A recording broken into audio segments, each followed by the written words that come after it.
Devenir plus fort au gymnase, c'est super, hein, c'est merveilleux, mais ça n'a pas d'application dans la vie réelle, hein, parce que la force du gymnase, ce n'est pas la force de la vie réelle.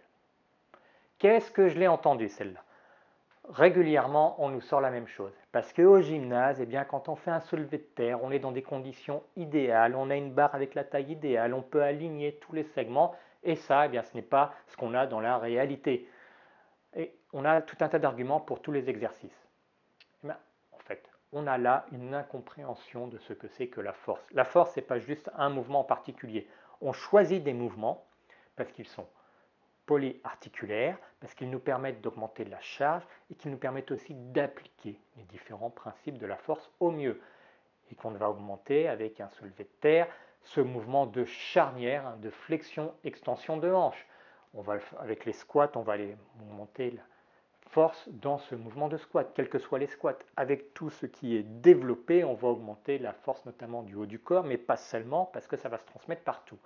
Et on applique les principes de la force, ce qui nous permet d'avoir un réel transfert. Alors, j'entends régulièrement que, mais non, en fait, il n'y a pas de transfert.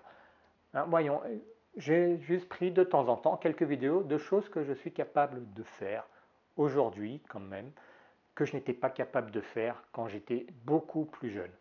Voilà. Et on voit des applications pratiques. Bon, soulever de terre.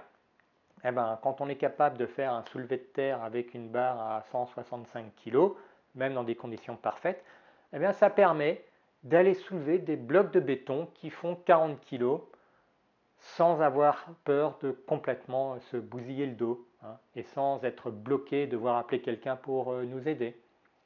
Quand on est capable de faire des dips ou des tractions, parce qu'en fait l'un va nourrir l'autre, eh bien ça permet de descendre dans un creux, dans un puits pour aller réamorcer la pompe.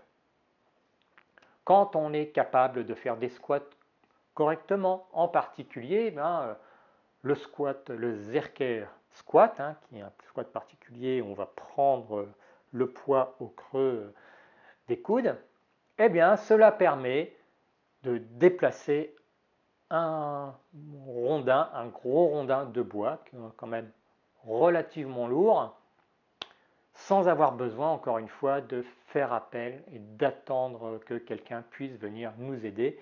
Surtout que quand des fois on porte à deux, c'est plus compliqué que quand on déplace tout seul. Et tout ça, eh bien, toutes ces activités-là, elles ont été rendues possibles grâce à la force que j'ai développée au gymnase.